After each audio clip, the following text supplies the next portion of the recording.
Welcome to the movie and TV show, with another analysis. Well, Episode 3 of Ahsoka, and it's time to fly, as the episode title suggests. As everyone expected, we would have more development of the Mandalorian Sabine and the Padawan Ahsoka. And with that, we have a deconstruction of what it takes to be a Jedi, as shown in the Star Wars movies. Sabine is already an adult without Force sensitivity and trained by Padawan Ahsoka and the Jedi Order's droid, Huyang.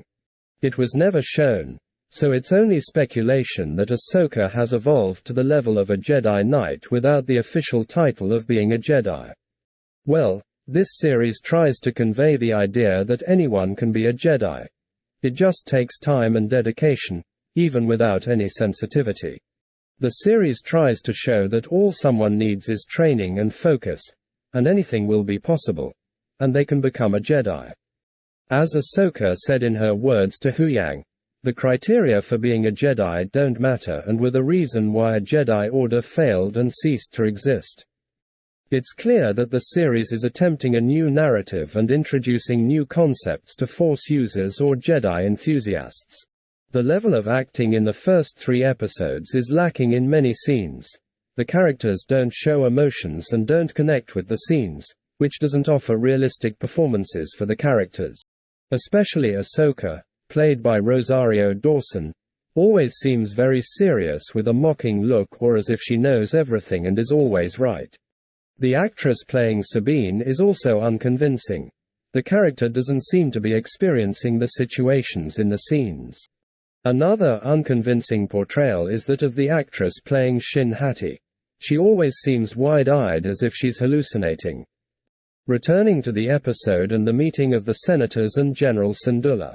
Hera talks about the return of Admiral Thrawn and the reorganization after a rebellion of employees stealing parts for Morgan Elsbeth. Hera is questioned by the senators about whether the Empire's reorganization is real or if it's all just an attempt by Hera to find Ezra. I don't understand why Hera didn't show more evidence beyond the events of the parts theft and information about the sphere carrying the map to Thrawn, a map that is with Elsbeth on Cetos. Instead, Hera starts questioning a senator if they've ever been in a war.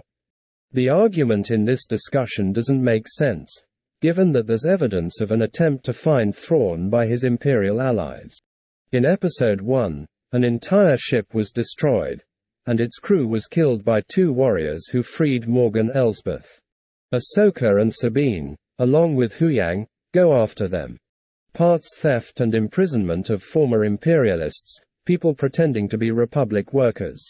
Then the script sets up a meeting with the general about the intentions of a general and her friendship with her friend Ezra Bridger, and they ultimately do not approve the mission requested by the general.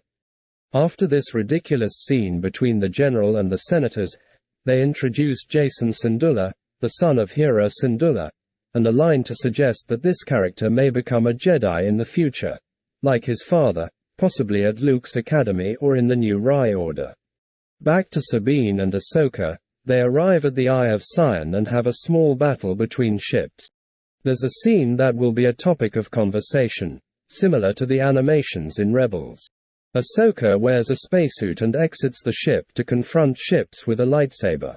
The funny thing is that instead of shooting at the stationary ship in space and making it explode, the villains try to target Ahsoka, who defends herself with her 2 lightsabers. The villains are idiots.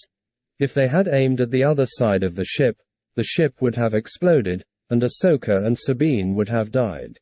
But no, the script makes them shoot at Ahsoka and fly as close as possible to the ship so Ahsoka can defend against the shots and destroy a ship in space. As always in this series, the heroes get help from the script.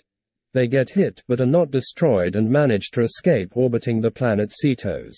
During the descent to the planet, they encounter the Purrgils crossing the path of the ships.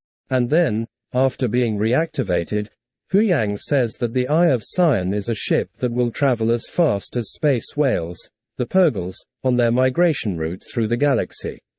This is what everyone expected to happen.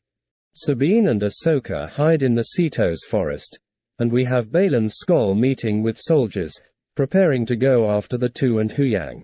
This is a transition and character development episode. Nothing spectacular except for the well-executed soundtrack. This was episode 3 of Ahsoka.